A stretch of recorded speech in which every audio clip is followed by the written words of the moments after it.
दमिश्क शहर से कुछ दूरी पर एक छोटी सी बस्ती थी, जहां एक बूढ़ा शख्स सलीम अपनी जिंदगी के आखिरी दिन गुजार रहा था। वह एक खामोश, आजिज लेकिन दानिशमंद इंसान था। उसके 5 बेटे थे। सबसे बड़ा बेटा इब्राहिम एक जमींदार था। इब्राहिम दिन भर खेतों में मेहनत करता, जमीन को संवारता और फसलों की देखभाल करता, लेकिन अपने वालिद की खिदमत करते वक्त कभी कभार रुकता जाता। दिल ही दिल में सोचता कि यह जिम्मेदारी कब खत्म होगी। शाम को जब इब्राहिम थका हारा खेतों से लौटता तो सलीम अपने बेटे की तकन को महसूस करता। सलीम के दिल में बेटे के लिए बेपनाह मोहब्बत थी, मगर वह कुछ कहे बगैर नजरें झुका लेता। कुछ अरसे बाद सलीम ने इब्राहिम के रवैये में तब्दीली महसूस की। वह जानता था कि इब्राहिम अपनी जिम्मेदारियों के बोझ तले दब चुका है और शायद उसे लगने लगा कि बूढ़ा बाप अब बोझ बन गया है। इब्राहिम की बेरुखी ने सलीम को गमगीन कर दिया। एक दिन सलीम ने इब्राहिम को पास बुलाया और कहा, बेटा, मुझे मालूम है कि तुम पर बोझ बढ़ गया है। फिक्र न करो, मैं ज्यादा दिन तुम्हारे साथ नहीं रहूंगा। 2-3 दिन बाद मैं तुम्हारे भाई के पास चला जाऊंगा। तुम अपनी जिंदगी पर ध्यान दो। इब्राहिम यह सुनकर खामोश रहा। उसके दिल में पछतावे की हल्की सी लहर उठी, मगर उसने कुछ न कहा। कुछ दिन बाद सलीम इब्राहिम के घर से निकलकर अपने दूसरे बेटे हारिस के पास चला गया। हारिस एक कामयाब ताजिर था, जिसके पास माल और दौलत की कोई कमी न थी। सलीम हारिस के घर रहने लगा, मगर हारिस का रवैया भी अफसोसनाक था। कारोबार की मसरूफियत उसके लिए ज्यादा अहम थी और उसकी बीवी अपने ससुर को हमेशा नजरअंदाज करती।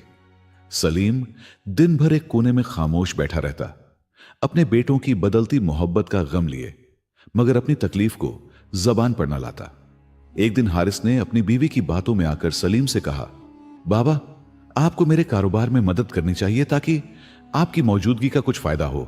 सलीम की कमजोर हालत इस बात की गवाही दे रही थी कि वह अब मेहनत के काबिल नहीं। फिर भी उसने बेटे की बात का बुरा न माना।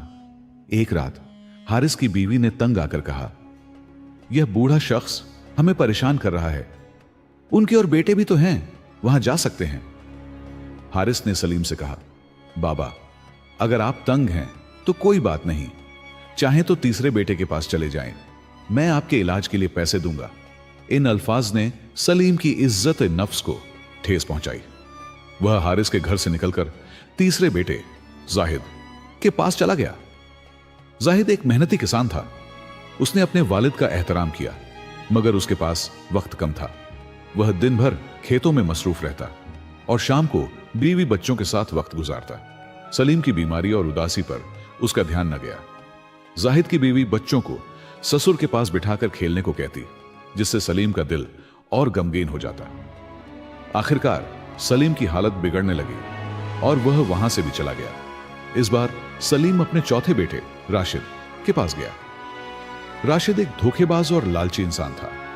उसने अपने वालिद का स्वागत तो किया, मगर उसकी खुशी लालच की वजह से थी। जब राशिद को पता चला कि सलीम के पास कोई दौलत नहीं, तो उसने भी बाप को नजरअंदाज करना शुरू कर दिया। राशिद की बीवी ससुर को बोझ समझती और शिकायत करती। सलीम की सेहत तेजी से बिगड़ने लगी। एक दिन राशिद ने कह दिया, बाबा, आप यहां नहीं रह सकते। मेरे पास इतना वक्त नहीं कि आपको देखूं। आपको कहीं और जाना होगा। सलीम ने यह सुनकर आखिरी बेटे यासिर के पास जाने का फैसला किया। यासिर सलीम का सबसे छोटा और गरीब बेटा था। वह दिहाड़ी मजदूरी करता और जो कमाता उससे सलीम की दवाइयां खरीदता और घर चलाता। उसकी बीवी भी ससुर की दिल से खिदमत करती थी। सलीम ने यासिर और उसकी बीवी की मोहब्बत देखी तो उसका दिल खुश हुआ। वहां उसे सुकून और इज्जत मिली। सलीम की जिंदगी में खुशी वापस आई, मगर उनकी तबीयत बिगड़ने लगी। सलीम ने यासिर को पास बुलाया और कहा, बेटा, मेरे आखिरी दिन करीब हैं। मैंने तुम 5 बेटों का इम्तिहान लिया, मगर तुम ही कामयाब हुए। मेरे मरने के बाद तुम दमिश्क की हसीन गली में उमर नाम के शख्स से मिलना। उसे मेरा नाम लेकर कहना कि सलीम वफात कर चुका है और वह अमानत जो मैंने उसके पास रखी थी वह तुम्हें दे दे। यह तुम्हारे लिए मेरा आखिरी तोहफा है।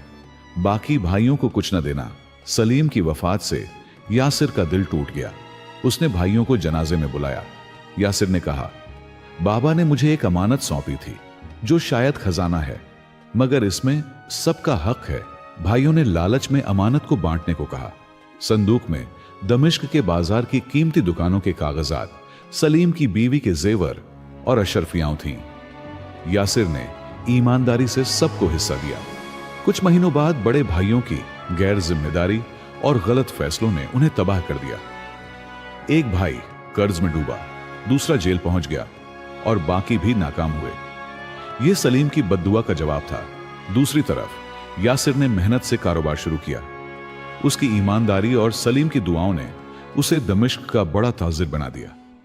वह भाइयों की मदद करता जो अब उसके दरवाजे पर सवाल बनकर आते। आखिरकार यासिर ने दमिश्क में एक बड़ा घर खरीदा और खुशहाल जिंदगी जीने लगा। वह हमेशा कहता, बाबा की दुआओं ने मुझे बनाया, मगर उनके साये की कमी ने गमगीन कर दिया। अल्लाह उन्हें जन्नत में आला मकाम दे। दोस्तों, यह कहानी आपको कैसी लगी? कमेंट्स में अपनी राय का इजहार जरूर कीजिएगा और हमारे चैनल को सब्सक्राइब जरूर कीजिएगा। वीडियो देखने का बहुत बहुत शुक्रिया।